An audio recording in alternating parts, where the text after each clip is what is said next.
여러분 안녕하십니까? 사이언스 투데이입니다. 인공지능 기술의 발전이 놀랍습니다. 이제는 사용자의 질문에만 답하는 AI가 아닌 스스로 판단하고 전략을 짜는 AI 에이전트로까지 진화하고 있는데요. 우리 일상이 더 편리해지는 만큼 그에 따른 보안 문제 등 부작용에 대한 고민도 커집니다. 오늘의 주요 뉴스 만나보시죠.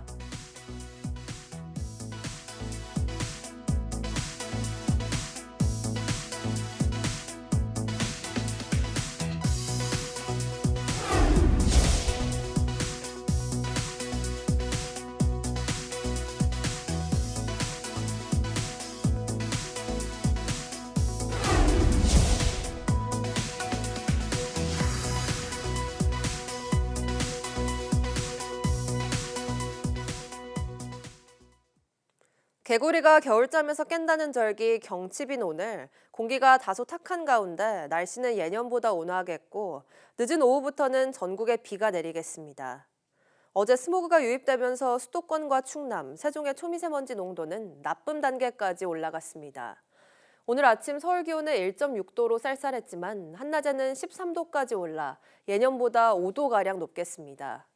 기상청은 늦은 오후부터 서해상에서 비구름이 들어와 중서부를 시작으로 전국에 밤사이 비나 눈이 내릴 것으로 전망했습니다.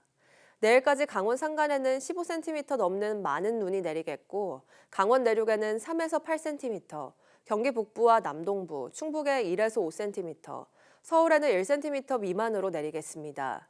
기온이 상대적으로 따뜻한 지역에는 5에서 20mm의 비가 예상됩니다.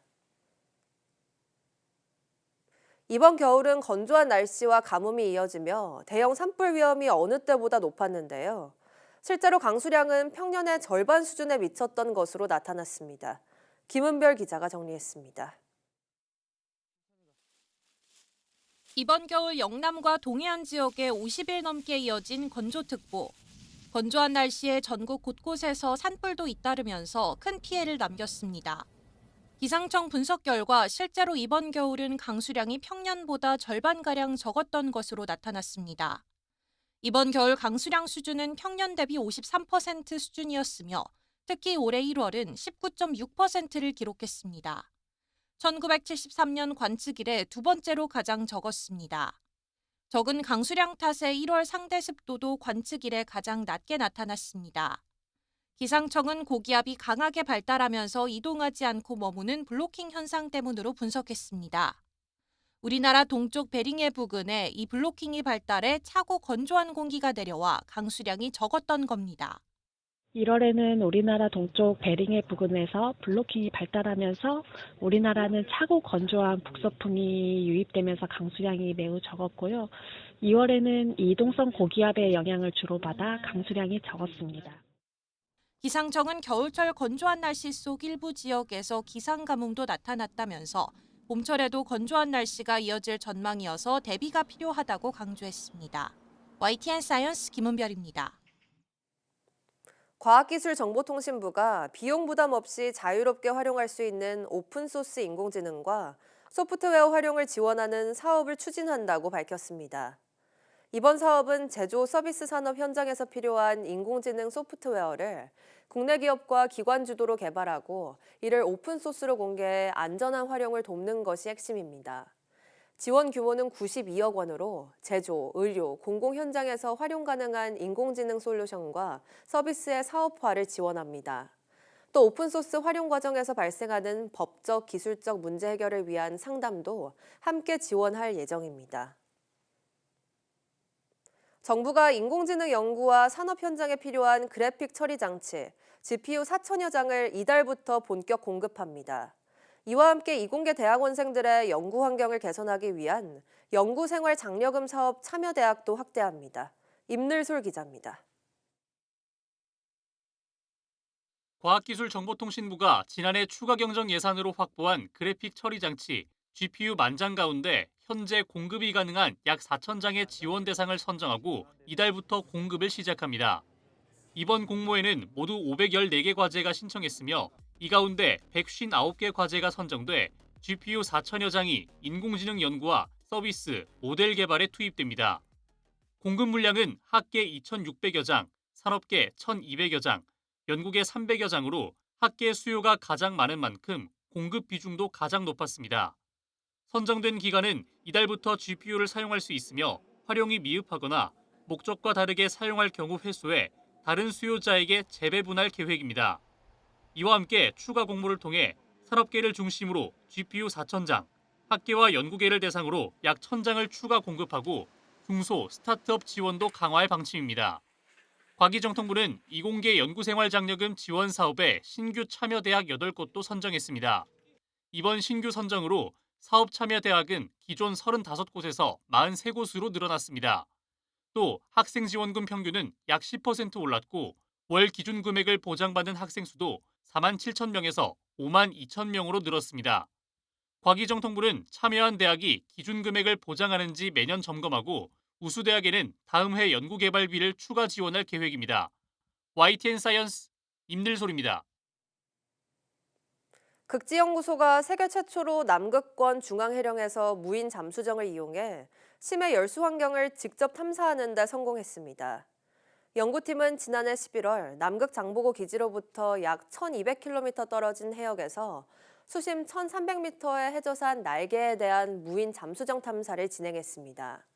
이 과정에서 자포동물과 해면동물, 극피동물 등 12개체의 심해 생물을 채집해 남극 심해 열수 생태계를 조사하고 있습니다. 중앙해령은 멘틀에서 올라온 마그마가 분출하며 해양 지각이 만들어지는 거대한 해저 산맥으로 이 과정에서 바닷물이 마그마와 반응해 가열 분출되는 현상을 열수 시스템이라고 부릅니다. 인공지능이 스스로 계획을 세우고 실행하는 AI 에이전트가 대학가를 넘어 기업 현장까지 빠르게 확산되고 있습니다. 업무 효율을 크게 높여주고 있지만 보안 위험을 어떻게 관리하느냐가 새로운 과제로 떠오르고 있습니다. 권석화 기자가 보도합니다. 대학생 강서연 씨는 요즘 과제를 할 때 AI 에이전트를 활용하고 있습니다. 자료조사부터 코드 작성, 발표 자료 초안까지 수행할 목표만 입력하면 인공지능이 스스로 순서를 정해 작업합니다. 예전에는 그냥 코드를 단순하게 어떤 코드를 짜기 위해서 질문 하나하나씩 생성형 AI한테 물어보는 경향이 있었다면 또 궁금한 게 생기면 그거에 대해서 질문하기 위해서 또 논문 요약 에이전트도 많이 사용하는 것 같습니다. AI 에이전트는 사용자가 목표를 제시하면 필요한 작업을 스스로 계획하고 단계별로 수행하는 인공지능 시스템입니다. 사용자의 질문에 수동적으로 답하는 생성형 AI와 달리 AI 에이전트는 다양한 앱과 시스템을 연동해 스스로 판단하고 실행까지 할 수 있는 점이 특징입니다. 여러 툴들을 같이 협업을 해서 사용할 수 있기 때문에 사용자 상황에서 필요한 툴을 탐색을 하고 툴을 통해서 사용자에게 필요한 액션을 실제로 취하고 그 액션에 대한 점검까지 해주는 AI 에이전트는 업무와 산업 현장에서도 활발하게 활용되기 시작했습니다. 한 금융회사에서는 사내 AI 에이전트를 개발해 코드 작성과 오류 수정, 맞춤형 서비스 추천 등 다양한 업무에 활용할 계획입니다. 기존에는 개발자들이 직접 검색을 하고 찾는데 소요 시간이 많이 들었다면 지금은 AI 에이전트를 활용해서 조금 더 빠르게 문제를 해결할 수 있으니까. 전문가들은 AI 에이전트가 앞으로 단순한 업무 보조를 넘어 투자 전략을 마련하고 목표를 세우는 등 업무 전반을 설계하고 실행하는 단계까지 발전할 것으로 보고 있습니다.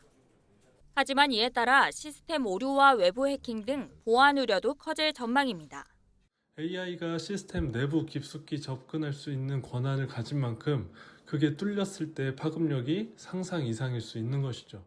질문에 답을 잘하는 것을 넘어 인공지능이 스스로 판단하고 실행하는 시대가 다가오면서 이에 대한 철저한 대비가 어느 때보다 중요해 보입니다. YTN 사이언스 권석화입니다. 경북 봉화군 산란계 농장에서 고병원성 조류 인플루엔자 AI가 확인돼 중앙사고수습본부가 대처에 나섰습니다. 중수부는 보도자료를 통해 초동대응팀을 투입해 농장 출입을 통제하고 살처분과 역학조사를 진행 중이라고 밝혔습니다. 아울러 확산 차단을 위해 경북 전역과 봉화 인접, 강원 영월, 태백, 삼척의 산란계 관련 농장 차량 등에 24시간 일시 이동 중지 명령을 내렸습니다.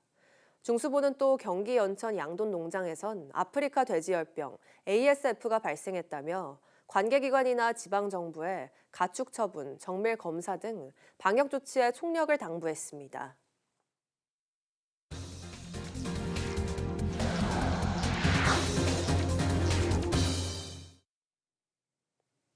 미국과 이스라엘의 이란 공습 사태가 중동 전역으로 확산하면서 현지에 있는 우리 교민과 관광객들 안전에 대한 우려가 커지고 있습니다. 설렘을 안고 떠난 여행은 악몽으로 변했고 한밤중 폭격 소리에 놀란 가슴을 쓸어내려야 했습니다. 윤혜리 기자가 보도합니다. 설렘을 가득 안고 떠난 여행은 한순간 악몽으로 변했습니다. 동창들과 두바이로 여행을 떠났다가 갑작스러운 공습으로 공항이 모두 폐쇄돼 꼼짝없이 발이 묶여버린 겁니다. 숙소 인근 코앞에 있는 강 건너편에 미사일이 떨어진 걸 목격한 뒤 쉽사리 잠도 들지 못합니다. 저거 드론 아니야? 그러면서 지시하고 있는데 건너편에 바로 그냥 떨어지는 거예요. 그리고 쾅 하더니 그냥 이게 우리 호텔에도 떨어질 수 있지 않았을까 이 생각하면요. 잠을 잘 수가 없지 사실요. 호르무즈 해협과 맞닿은 오만 무산담에 거주하는 한 교민은 한밤중 울린 폭격 소리에 놀란 가슴을 쓸어내려야 했습니다. 계속된 이란의 봉쇄 위협에 해협은 평소와 달리 텅 비었습니다. 이제 12시경인가 그때 저희들이 자다가 폭발거리에 전부 다 일어났죠. 이래 창문이 흔들리고 하니까 전부 다 일어나가지고 창문을 보고 했는데 지금은 아예 배가 한 대도 없습니다. 인접 지역까지 피해가 확산할까 두려움 속에서도 삶의 터전을 포기할 순 없습니다. 근데 여기 지금 사시는 분들은 사실 뭐 생업도 여기에 달려있고 아이들 있으신 분들은 이제 뭐 학업도 그렇고 여기를 떠나서 다른 곳으로 갔을 때 걸리는 것들이 이제 많잖아요. 그래서 이번 사태로 중동 지역에 발이 묶인 단기 체류자는 모두 4천여 명. 이를 포함해 중동 13개국에 거주하는 우리 국민은 모두 2만 1천여 명에 달합니다. YTN 윤혜리입니다. 미국과 이스라엘의 이란 공습으로 중동 주요 지역에 단체 관광객들을 보내둔 여행사들은 비상입니다. 허브공항인 두바이 국제공항에서도 마땅한 한국행 직항 노선을 탈 수 없는 상황에서 제3국을 거치는 우회 항공편을 이용한 여행객들의 탈출 행렬이 시작됐습니다. 정현우 기자의 단독 보도입니다. 공항 건물 너머로 검은색 연기가 치솟습니다. 이란의 드론 공격을 받은 두바이 국제공항의 모습으로 당시 전면 중단됐던 항공기 운항이 최근 일부 재개됐습니다. 하지만 두바이와 한국을 잇는 직항편이 모두 끊겨 현지에 발묶인 단체 여행객들이 빠져나오지 못한 상황입니다. 항공편을 알아보고 있는 중에 있고요. 녹록지 않을 경우에는 육로 이동을 통해 인접 다른 국가를 통한 이동까지도 고려하고 있습니다. 이 같은 상황의 여행사들은 제3국으로 향하는 항공기의 빈자리를 수시로 확인하는 예매 전쟁에 뛰어들었습니다. 일단 하나투어 패키지 여행객 40명이 우선 현지 시각으로 4일 새벽 UAE 국적기인 에미레이트 항공기를 타고 타이완 타이베이 공항으로 출발했습니다. 또 다른 단체 여행객 30여 명은 도쿄 나리타 공항으로 향하는 에미레이트 여객기를 예매해 둔 것으로 파악됐습니다. 각각 경유지에서 하루 묵은 뒤 인천으로 출발해 귀국할 예정입니다. 모두 투어 역시 타이베이와 하노이, 광저우 경유 항공편을 확보해 여행객들의 귀국 일정을 조율하고 있다고 설명했습니다. 항공편을 찾지 못해 귀국이 늦어지는 경우에 대비해 대부분 여행사는 추가 숙박비 등을 지원하는 방침을 세워뒀거나 검토하고 있습니다. UAE 정부도 체류 중인 여행객들의 숙박 비용과 식비를 무상 지원하라는 행정명령을 관내 전체 호텔에 하달한 것으로 전해진 상황입니다. 이런 가운데 두바이 편 여객기 결항을 오는 8일까지로 연장한 대한항공은 정부와 관계기관과의 논의 등을 거쳐 운행 재개 여부를 정할 예정입니다. YTN 정윤우입니다. 미국, 이스라엘과 이란 간의 군사적 충돌이 격화되면서 호르무즈 해협 일대 발이 묶인 선박에 우리 선원 186명이 있는 것으로 파악됐습니다. 해양수산부는 김성범 차관 주재로 상황 점검 회의를 열어 호르무즈 해협과 인근 해역에 있는 우리 선박과 선원에 대한 안전 확인과 해운 물류 동향을 점검했다고 밝혔습니다. 해수부에 따르면 호르무즈 해협 내측에는 우리 선박 26척이 있는 것으로 파악됩니다. 이 선박들에는 한국인 144명을 포함해 선원 597명이 승선하고 있습니다. 외국선에도 우리 선원 42명이 승선하고 있는 것으로 파악돼 호르무즈에 있는 우리 선원은 총 186명이 있는 것으로 확인됐습니다. 이란이 미국의 분쟁 종식 조건을 논의하자고 제안했다는 보도가 나오자 뉴욕 증시는 상승했고 뉴욕 유가와 원달러 환율도 안정을 찾았습니다.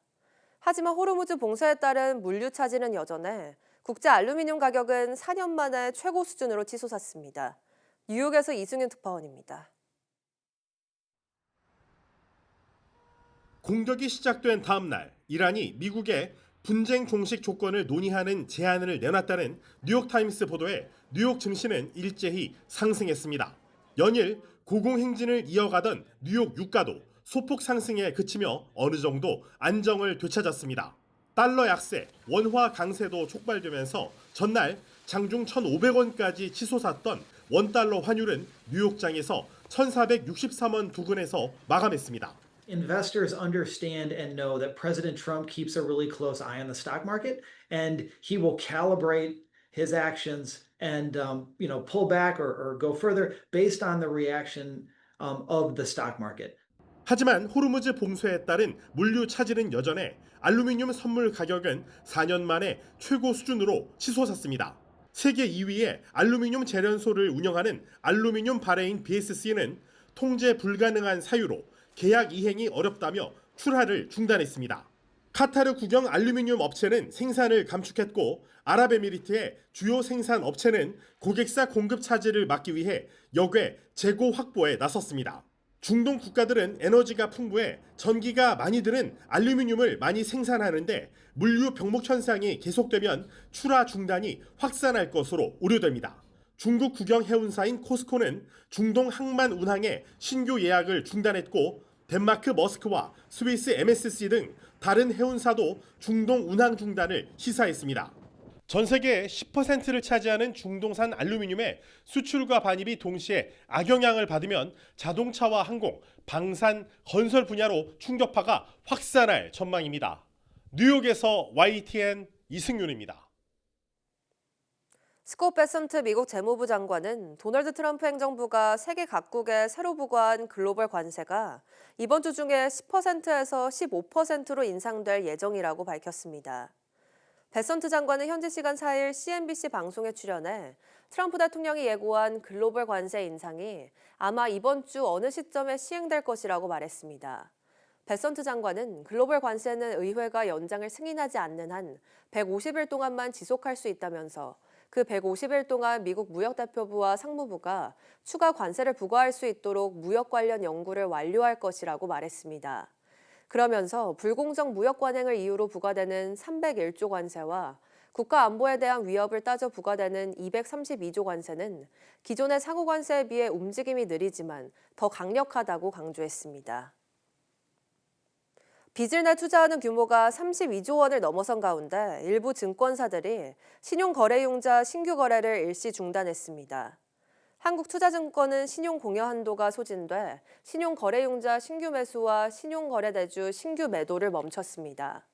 NH투자증권은 오늘부터 신용거래융자 신규 거래를 중단하고 신한투자증권도 서비스가 중단될 수 있다고 공지했습니다. 신용거래융자는 투자자가 주식 투자를 위해 증권사로부터 자금을 빌린 뒤 갚지 않은 금액으로 32조 원을 넘어섰습니다. 충북 청주에서 자동차 전용 도로를 달리던 차량 운전자가 갑자기 의식을 잃었습니다.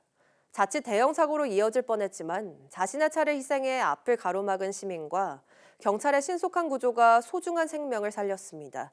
김기수 기자입니다. 제한속도 시속 80km인 자동차 전용 도로에서 차량 한 대가 차선을 밟고 천천히 움직입니다. 뒤따르던 차가 갓길로 빠져 이를 피해가기도 합니다. 지난 3일 충북 청주 삼순환로에서 포착된 비정상적인 차량의 모습입니다. 차량 안에는 60대 운전자가 고개를 푹 숙인 채 심정지 상태로 의식을 잃고 있었습니다. 이를 발견한 한 시민은 급히 속도를 높여 앞지른 뒤 자신의 차로 고의 추돌을 유도해 가까스로 차량을 멈춰 세웠습니다. 도로를 달리던 차량은 차로 한 개를 넘어 이곳 갓길에서 멈춰섰습니다. 자칫 자신도 큰 사고에 휘말릴 수 있었지만 의식을 잃은 운전자를 보고 몸이 먼저 반응했다고 말합니다. 근데 안 멈추면은 앞으로 가면은 이제 합류 차선이 있어서 그냥 먼저 움직인 것 같습니다. 뭐 생각할 겨를도 없이. 현장에 도착한 경찰은 곧바로 차량 유리를 깨고 운전자를 밖으로 끌어냈습니다.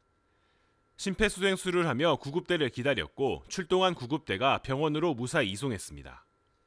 고속으로 주행하는 차들이 보통 많은데 아무래도 이제 그 차량을 그대로 방치해놨을 때 이제 2차 사고나 이런 부분이 이제 반드시 예상이 되는 상황이었거든요. 위험을 무릅쓴 시민의 용기와 경찰의 신속한 응급 조치가 운전자의 생명을 구하고 더 큰 참사를 막았습니다. YTN 김기수입니다. 이른바 36주 낙태 사건으로 기소됐던 20대 여성이 1심에서 살인 혐의가 인정돼 징역형의 집행유예를 선고받았습니다. 다만 법원은 위기 임산부에 대한 사회적 보호가 부족한 점도 함께 지적했습니다. 신기혜 기자가 보도합니다. 이른바 36주 낙태 사건에 연루된 병원장과 의사, 산모가 모두 살인 혐의로 1심에서 유죄 판결을 받았습니다. 재판부는 태아의 임신 주수가 높아 독자적인 생존 능력이 있었고 또 사건 당시 제왕절개 수술로 태어났던 이상 이들의 범행을 살인으로 평가해야 한다고 지적했습니다. 그러면서 병원장 윤모 씨, 집도이 신모 씨에게 모두 실형을 선고했는데 산모 권모 씨에게는 징역 3년에 집행유예 5년이라는 비교적 낮은 형을 선고했습니다. 재판부는 국가가 임신, 출산, 육아에 장애가 되는 사회경제적 조건을 개선하려는 노력을 기울였다면 다른 결과에 이를 수도 있었다며 위기 임산부를 보호할 장치가 부족하다고 강조했습니다. 변호인은 권 씨와 상의해 항소 여부를 정하겠다고 밝혔습니다. 재판부가 이런 절박한 여성을 절차를 마치 다 알아봤어야 되는 그 어떤 의무가 있는 것처럼 판단한 것에 대해서 매우 아쉽고요. 법원 밖에서 권 씨를 지원해 오던 시민단체도 개인이 아닌 아무것도 하지 않은 정부의 책임을 물어야 한다고 반발했습니다. 비범죄와 이후에 제대로 된 의료 체계를 만든 다른 국가에서는 명확하게 그 가이드를 가지고 있습니다. 피고인이 질문하지 않아서 문제가 아니라 정부가 아무것도 만들지 않았기 때문에 지금 아무도 그 방법을 모르는 것입니다. 재판부 역시 헌재 결정 이후 제도적 보완이 이뤄지지 않은 점을 지적했는데 유산유도제 도입 등 안전한 임신 중지 보장을 위한 정부와 국회의 논의는 7년째 공전하고 있습니다. YTN 신기혜입니다.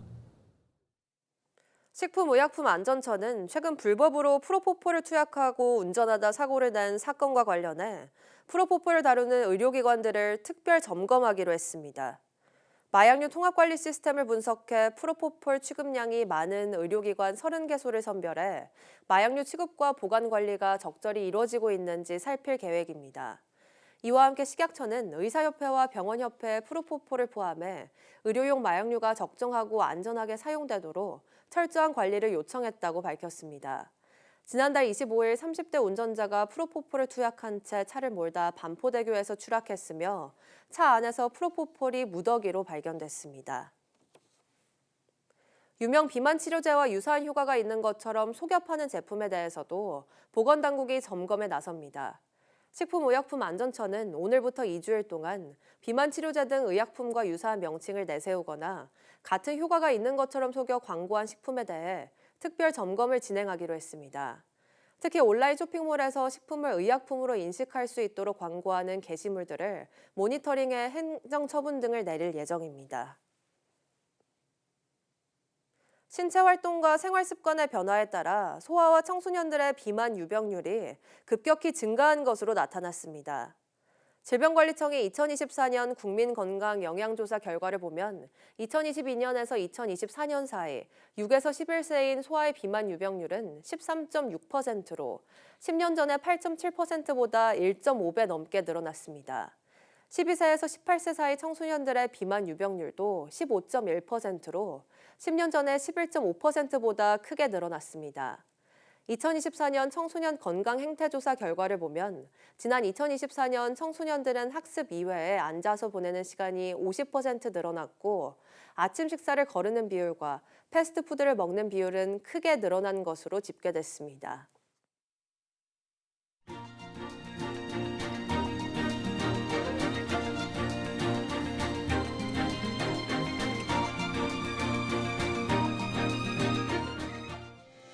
3월 5일 오전 사이언스 투데이 마칩니다. 오후 뉴스도 많은 시청 바랍니다. 시청해주신 여러분 고맙습니다.